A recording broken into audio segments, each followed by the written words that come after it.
Imagine a place where the concept of distance stops behaving normally, where the horizon doesn't feel like a boundary, but more like a suggestion, and where the land itself looks like it was assembled during multiple versions of Earth's operating system. That place is Big Bend National Park. Big Bend National Park is located in the southwestern United States, inside the state of Texas, sitting right on the edge where the United States meets Mexico through the natural border of the Rio Grande River.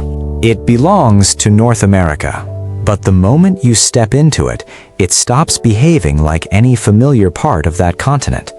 It becomes something isolated, something self-contained, like a sealed ecological world running its own rules, its own silence, and its own version of time.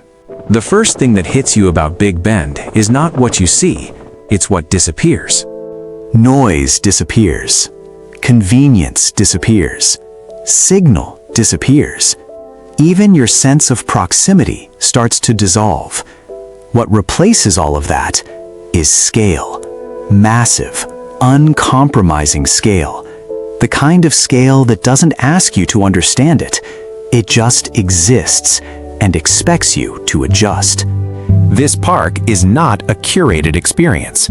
It is not designed like a theme or structured like a city park. It is raw geography preserved in its most unedited form. Over 800,000 acres of desert basins, mountain ranges, volcanic formations, and river-carved canyons stretch across the region, forming one of the most complex natural systems in the United States. And complexity is the key word here, because Big Bend is not one landscape. It is multiple ecosystems stacked on top of each other, like geological layers in a data archive. At the lowest level, you have the Chihuahuan Desert, one of the most biologically diverse deserts on Earth. It looks dry at first glance, almost empty, but that's a visual trick. Underneath that minimal surface is an entire survival network of plants and animals engineered by evolution to handle extremes. Cacti dominate the desert floor, but even they are not simple. Each species is optimized differently. Some store water in thickened tissues, others reduce surface area to minimize evaporation, and some even sync their growth cycles with rare rainfall patterns that can be months apart. Life here is not abundant in volume, it is efficient in design. Then you start moving upward geographically, and the system changes. The desert floor slowly rises into rocky terrain, and eventually you reach the Chisos Mountains. This is where Big Bend starts to shift identity completely. The Chisos Mountains are what geologists call a sky island. That means they rise abruptly from a desert environment, creating an isolated mountain ecosystem surrounded by drastically different conditions. It's like dropping a forest into the middle of a furnace and watching it survive through elevation and adaptation. Up here, temperatures drop, humidity changes, vegetation thickens, and the entire ecosystem feels like it has switched continents. Pines and oaks appear, wildlife becomes more concentrated. Even the air feels structurally different, lighter, cooler, more stable.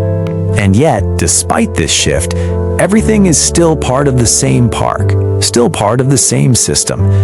That contrast is one of Big Bend's core features, environmental contradiction held together in one continuous space.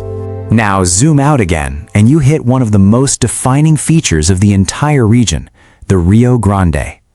This river is not just water flow, it is a geopolitical boundary, a geological sculptor, and a long-term erosion engine. Over millions of years, it has carved deep limestone canyons through the landscape, creating formations like Santa Elena Canyon, where vertical rock walls rise hundreds of feet on both sides, compressing the world into a narrow corridor of water and stone. Standing in that canyon feels like standing inside a natural pressure system. The walls are so tall and close that sound behaves differently. Echoes stretch longer than expected. Shadows shift earlier than they should. It feels engineered, but it isn't. It's just time and erosion working on a massive scale. What makes Big Bend even more unusual is its geological history. The entire region has been shaped by volcanic activity tectonic uplift, and ancient seabeds. At one point in Earth's history, this area was underwater. Marine fossils still exist in some rock layers, meaning that when you stand on certain parts of the park, you are literally standing on ancient ocean floor that has been pushed upward over millions of years. So what looks like desert today is actually a multi-era archive: seafloor, volcanic field, river basin, desert ecosystem, all layered together in one continuous terrain. And then there is the climate dynamic, which refuses to behave consistently. Summers in Big Bend are extreme. Heat levels can reach conditions where human activity becomes physically limited during midday hours. The sun doesn't just shine, it dominates. Exposure management becomes essential. Hydration is not advice, it is survival architecture. But winters flip the system. Temperatures drop sharply, especially in higher elevations. Snow can even appear in the Chisos Mountains, while the desert below remains dry. That kind of internal climate contrast within a single park is rare and adds another layer of unpredictability to the environment. Wildlife here reflects that adaptability requirement. Species don't just live in Big Bend, they specialize for it.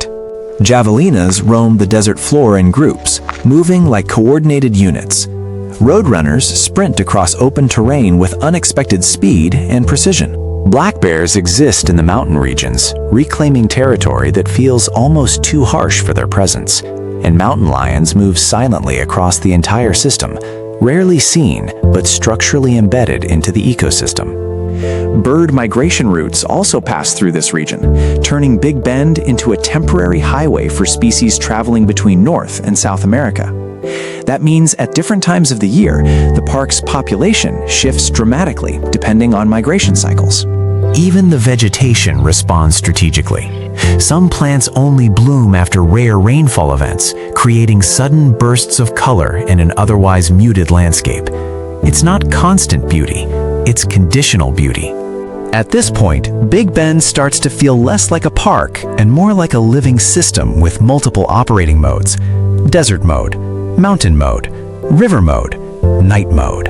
And night mode is where everything escalates again. Because when the sun goes down in Big Bend, artificial light pollution is almost non-existent. That creates one of the darkest night skies in the entire United States. The result is a sky that doesn't just show stars, it reveals structure. The Milky Way becomes visible as a dense band of light stretching across the sky like a cosmic infrastructure layer. The scale shift is immediate. During the day, you are grounded in geological reality. At night, you are visually pulled into astronomical reality. That contrast resets perception fast. Most modern environments compress attention. Big Bend expands it.